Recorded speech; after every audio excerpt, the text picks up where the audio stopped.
Hey, this is professional wrestler and professional podcaster Colt Cabana, and you're watching AMBY. Hey everyone, it's Alicia from AMBY, and I would like to welcome you to our interview with Colt Cabana. Hello. Hi. You have a very interesting take on how to hold a microphone. Can you please kind of I want to play the game where share what you're doing? Where we do this, and then you ever play that as a bit, and like I grab and then you grab on top, and then. No. What do you usually play it with? I'm really showing my age. A baseball bat. Okay. Yeah, maybe. Did you ever play baseball or softball? No. Yeah, maybe that's it. You like grab, and then the first person to not be able to grab a thing loses. Next time the interview will be focused on that then. We can play a little game. We can get the longest microphone ever. We can do it with that. Just keep going. Yeah. Well, we are here in Toronto for Smash Wrestling. The last time I saw you was actually at a Smash card. How are you feeling about what went down tonight? How are you feeling about the event? My ankle hurts a little bit, but that's what happens in professional wrestling. Today was the first time that Smash is going to be on Fight Network. Yeah. Which is exciting. I wrestled Tyson Dukes. I lost, but Tyson is amazing, and I've had him on my podcast twice because I have so much respect and love for Tyson. I think he's an amazing wrestler, and he's owed so much in the world of wrestling, and he's not given enough. And they always say that wrestling owes you nothing, but I feel wrestling owes Tyson a little something. Oh, that's actually very sweet. Yeah, thanks. It was a great match as well. Thank you. I lost. I didn't think you'd point that out twice. Yeah, well, I mean, it would have been better if I won. Well, I'm really loving your commentary on Ring of Honor. So what's it kind of like being outside of the ring when the cameras are rolling? Oh, it's weird because it's like everyone's like, oh, it's pretty awesome. You do commentary. You don't have to hurt your body. And then I'm like, then I like commentary. And then I'm like, I see all these great houses and everyone wrestling in front of like 2,000 people. And I was like, I want to get in there. And then when I'm in there, I like hear the commentary. I was like, oh, I could do that commentary. Like, I want to be on commentary. So it's just my ego being huge and thinking I could do everything. But I do like it. It's really fun and it's something cool, and I think it, it's one of those things where I can look, I could be doing that at 45 and 50 or whatever, but I like it. And, I don't know, I've been podcasting a long time. Yeah. I've been wrestling and cutting promos for a long time. I had a WWE.com web series years ago, so I like to think I'm able to talk, so it wasn't that hard of a transition. I was going to ask, did it come pretty naturally to you? I think so. It's not like anyone gave me lessons or anything, although I did have a couple tryouts in the WWE, and I remember Dave Meltzer, when I got fired in 2009 for the WWE, he was like, what are they doing? Because I was doing some commentary down there on FCW. And there's like a great match between Low Key and Tyson Kidd on FCW TV on YouTube if you watch it. And I'm the commentator. And Meltzer was like, what are they doing? Like, well, yeah, we know he sucks at wrestling, but he would have been a great commentator. I was like, oh, thanks, Dave. Now you're doing both. Yeah. What would you say is one of the best matches or more entertaining ones that you have done commentary on?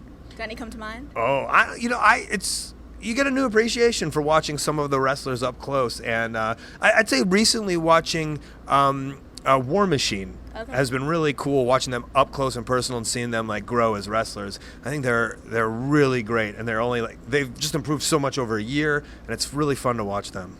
You've been traveling all over the place lately, just recently back from Australia as well. Photographs looked amazing. The one of you with the koala is pretty. Yeah. I'm pretty envious of that. And then a week later, I went to Wales. Okay. So it's been crazy. Jeez. Yeah. With all the traveling you do, I'm sure you're meeting all walks of life. But it seems that something fans have been giving you lately are subway cards. Oh, not lately. Okay, no? Yeah, that's a thing. That's a thing. Oh, and I love it. I mean, people poo-poo on Subway, and I am a big believer in it, and I think it's great.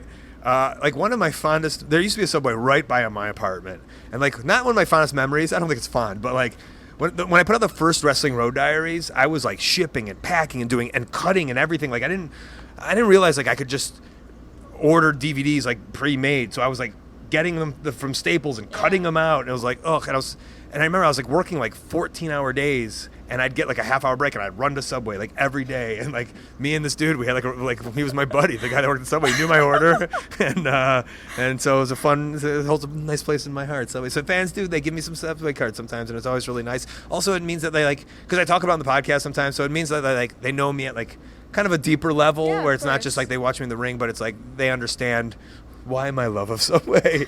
Subway they've tweeted at me, and they've sent me a package of like one of those like sweaters with like subs all over it. Oh, the Young Bucks have those shirts? Yeah, but it's with subs all over it. So I feel I have a good relationship with Subway. You sound really nostalgic though, talking about that location near your apartment. It's gone. I was about to ask, is it gone? Have you moved? Oh, I haven't moved. They moved out. It was so sad. Oh, broke my heart. It's like a little breakup. It was. I wasn't ready for it. You posted this photograph, and it was from 1999, and you said you were told if you dyed your hair blonde, you'd make it to WWF. You did dye it blonde. Yeah, I sure did. Pretty good photograph. You forgot Ray Webby was the guy He's who the gave one me told you. Who was known for fixing boxing matches in the mid '90s in Minnesota. That was he was a shady promoter. Yeah. What are your thoughts when you look back at that look? Oh, but I'm not like super embarrassed because that was the time. It was late '90s.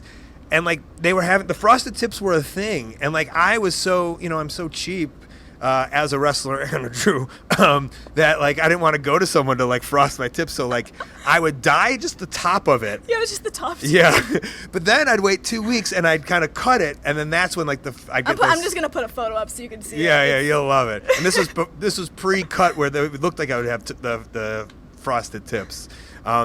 I'm not embarrassed. I mean, I am embarrassed of some stuff I did, but I get it. I get why I did that. Yeah, I was trying to get to the WWF. Jesus. What are some fads you've gone through that are embarrassing? That's a great question. So my father sold urban apparel as a child. Okay. And so like I was a real thug in high school. Like I had like Echo sweatshirts and Janko jeans and like Pele and like Boss. Like cameraman knows what I'm doing. I was wearing some thug stuff. This is a whole other cult. I never knew. Yeah. But then after that, like it was all kind of thrift store T-shirts for the rest of my life. I feel. Yeah. That's. I'm not much of a fashion person, but my dad would have all the samples because he sold it. Mm-hmm. So I'd take it all, or he would take me to the Count's place because he would sell to these urban apparel places. So we'd go there and he'd be like, take that. I'd be like, all right, sweet. And that's what I'd be wearing. Silver chains. Can you maybe post a photo of that? Yeah, there's some good ones. Yeah, you gotta find some. Well, let's wrap things up. Is there anything you would like to leave with all the wrestling fans viewing? No, thanks for watching. And at Colt Cabana, Twitter and Instagram, coltcabana.com, and my web series, my Wrestling Road Diaries 1, 2, and 3, available at coltmerch.com, and my podcast, The Art of Wrestling, every single Thursday for over 7 years now, I think.